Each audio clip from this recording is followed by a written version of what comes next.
બનાસકાંઠા લોકસભાની ચૂંટણીલક્ષી ભાજપ ઉમેદવારનો ધમાકેદાર પ્રચાર શરૂ થઈ ગયો છે। રેખાબેને ધાનેરાના અનેક ગામડા અને નેનાવા 3 રસ્તા પાસે આવેલી બનાસ ડેરી ખાતે સભાને સંબોધન કર્યું હતું।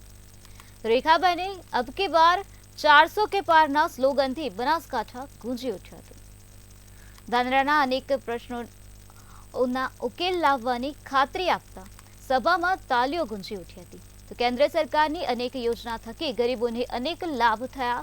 ત્રીજા ટર્મમાં ફરી ભાજપ સરકાર બનવા જઈ રહી છે।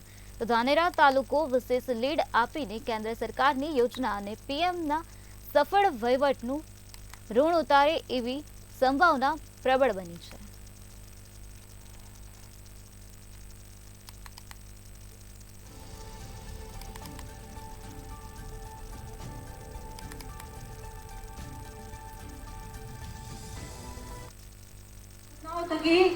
ભારતીય જનતા પાર્ટી લોકસેવાનું કામ કરી રહી છે અને આપણે તો લાભ લીધે જ રાખ્યા છે અનેક યોજનાઓ થકી। હવે આપણે વળતું આપવાનું છે મોદી સાહેબને, ખાલી એક કપાળનું બટન દબાવવાની અને વળતું મોદી સાહેબનું ઋણ ચૂકવવાનું છે।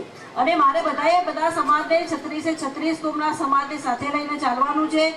અને મોદી સાહેબનો જે મંત્ર છે સૌનો સાથ સૌનો વિકાસ, બધા સમાજને સાથે લઈને બધાનો વિકાસ થાય, આપણા બનાસનો સર્વાંગી વિકાસ થાય, એની મારે વિશેષ ચિંતા કરવાની છે।